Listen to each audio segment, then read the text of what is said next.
hear the clients tell me, and I'm sure they tell you the same thing as well, is, but I don't trust my body. I don't trust my body to tell me what it is that it needs.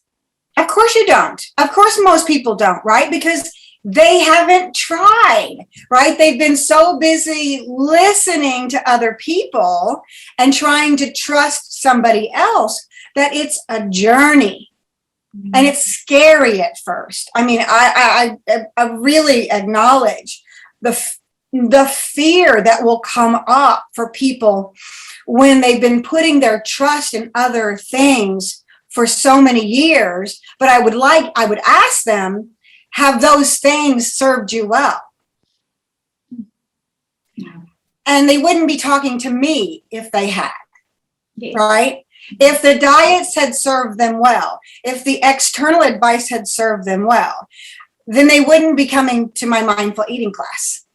Yes. And looking for a different way, right? And so it takes time for sure.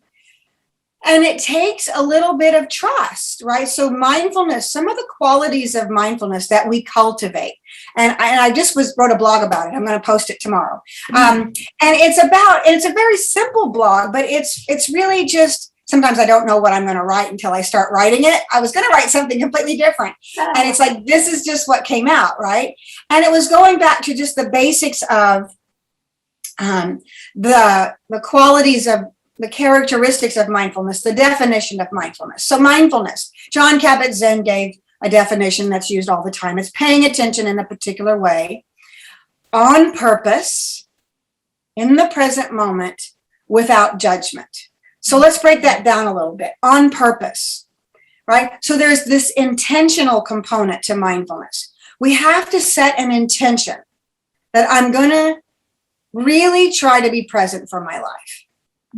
Because if we don't, we're not present 50 to 90% of the time.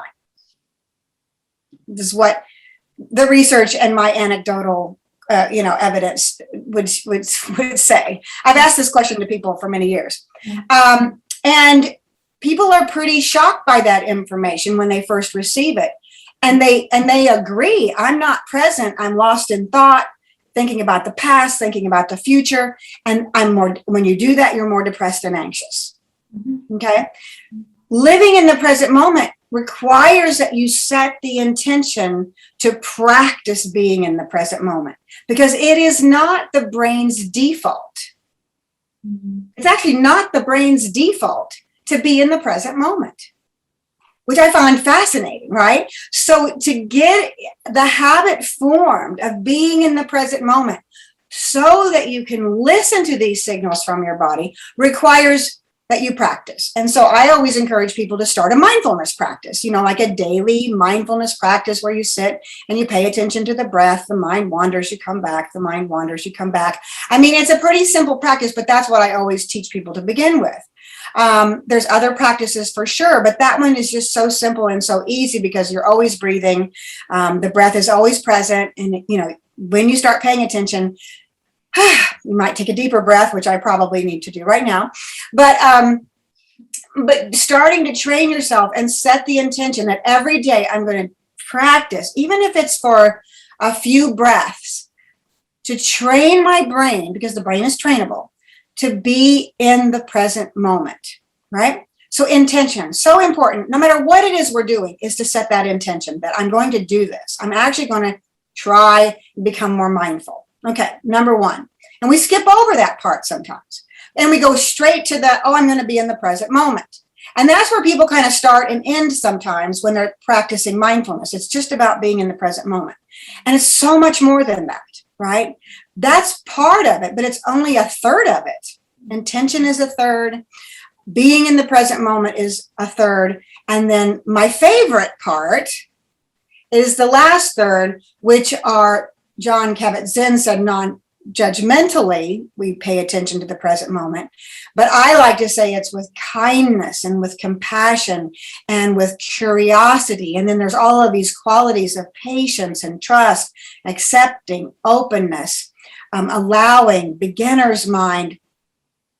All of these things are in the the quality of our relationship to the present moment. So it's the present moment, but what is your relationship to the present moment? Are you fighting it? Are you pushing it away? Are you stuffing it down? Are you, all kinds of things we do with the present moment. And mindfulness, this is the key for me. The heart of mindfulness practice is the heart. Plain and simple. And I've learned this more and more over the years, because sometimes, at the beginning of my practice in mindfulness, sometimes it would get a little heady. You get so much in your head, and we're so used to doing that. And you have to keep dropping down. I'm a big fan of putting my hands over my heart these days, and just feeling into the heart of the practice, which is, oh my God, I'm here in the present moment. This can be sometimes a scary place. I don't necessarily trust it. How can I drop in deeply and really be present for myself? And most people can be very uncomfortable doing that at first, because they're so used to being distracted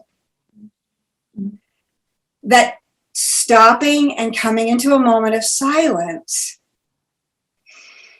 taking a breath. What does my body feel like right now? I'm feeling satisfied in my belly. That's the first thing that happened when everybody do that right now. Just kind of check in. What does your body feel like right now, right?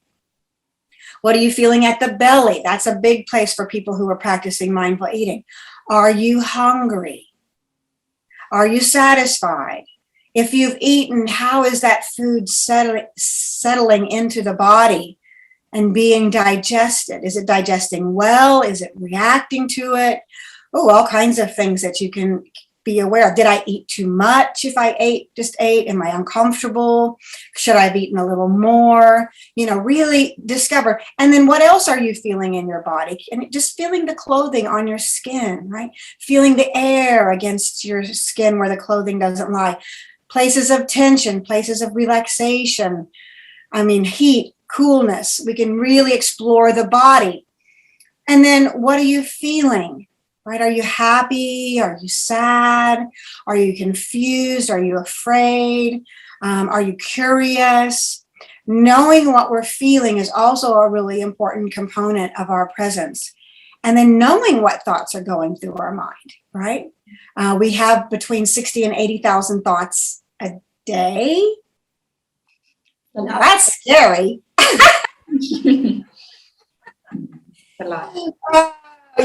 And so, knowing what they are, and through mindfulness practice, we know not to pay attention to them that much, right? Because most of them are automatic, they're negative, and they're repetitive. So we can just let those go, and then most people these days have a running to-do list. This is not helpful to pay attention to, right? So it's about really cultivating that ability to drop in, to visit yourself. And the more that you do that and actually listen, the more in tune to those internal messages that you're going to receive. And your body itself is not going to lie to you. Your physical body is not going to lie to you. Your thoughts are going to lie to you, but your physical body is it's telling you, it's giving you information. It's telling you when you're tired. And, it's time to give it rest instead of another cup of coffee, It's telling you when you might need to go for a walk, or when you need to stretch, or, when you need to connect with someone. There's all kinds of things that your body tells you, both physically, emotionally, and spiritually.